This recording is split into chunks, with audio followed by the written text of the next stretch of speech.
Reaction has been streaming in to the Protection of Investment Bill, which was approved by Parliament's Trade and Industry Committee this week.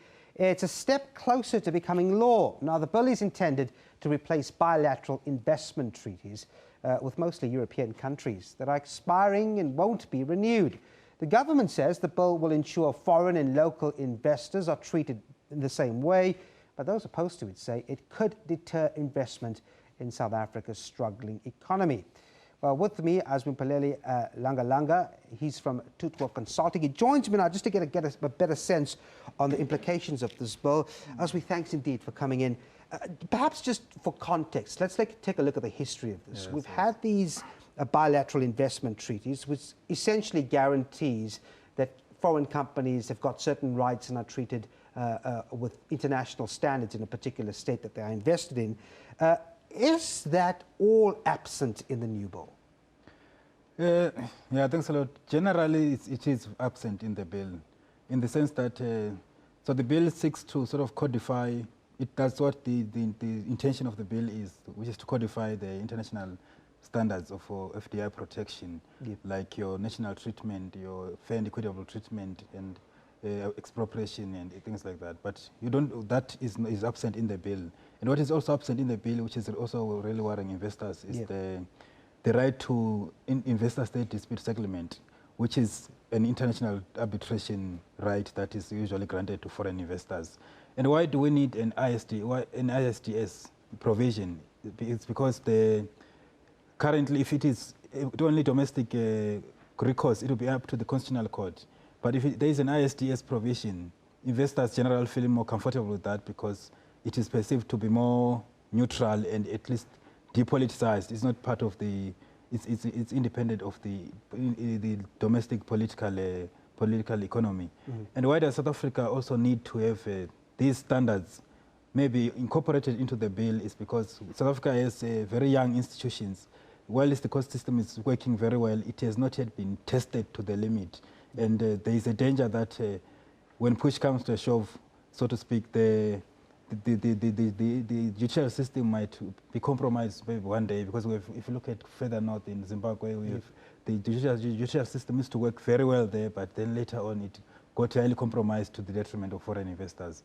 So I can see the fear among investors here, but a government has said that you have this parallel SADC protocol. Yes. The argument from government saying that the new bill pretty much shares a lot of similarities with the SADC protocol, which has a lot of protection elements in it, but businesses say that's not the case. The SADC protocol as it stands and the new bill are far apart. Is that true? Yeah, that is very true. So the SADC protocol looks like a proper BIT with all the investment standards, the protection standards that are in BITs.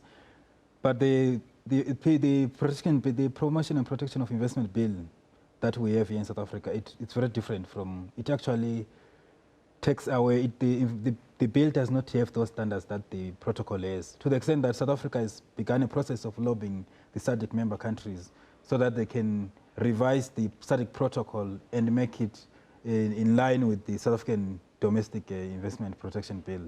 All right, I see. So the main concern here is that you have a regional bill, and the concern is that the SADC protocol bill will eventually become in line with what we consider important here nationally. Yes. All right, I understand that, you know, it's not just bilateral agreements that we have and we are not renewing with Europe. There are other existing bilateral agreements with other countries in the world. Is that right? Yes, that is right. We still have BITs with, for instance, China and Russia. But what is paradox is that the EU contributes about 77% of FDI into this country, and the US and China contributes about 4%. But we have a BIT with China, and we're not even thinking of revising or terminating it. Surely, though, one can understand the developmental intentions of governments. I mean, you know, they've got to deal with poverty, they've got to deal with protection of people that may have only found work recently. Are they justified, though? Because this is a developmental agenda that we have as a country, don't we? Yes. I think what South Africa could have done, in my view, was to renegotiate the BITs and try to find policy space within new generation BITs. Generally, that is what is happening throughout the world, in the EU and in the US and in China itself, they negotiate new BITs and try to find regulatory space within BITs, because BITs tend to act as guarantors of domestic regulatory systems. So I think the best way would have been to negotiate new BITs, because like you are saying, there is a developmental agenda in it. Yep. That developmental agenda is best negotiated at an international level, because there are political, economic issues here, and BITs, they also act as signaling instruments to foreign investors that the domestic investment climate will remain the same, and if it doesn't remain the same, foreign investors can still have access to an international investment protection system. Okay, so finally, where are we? We're just a step closer of this thing becoming law. There are many people that say it doesn't have the constitutional muster to survive. But like I said, it's just moments away from becoming law. Can we get any movement on this in either direction? Or is it pretty obvious where it's going? Yeah, I think the horse is already bolted. We cannot, there's nothing that can be done.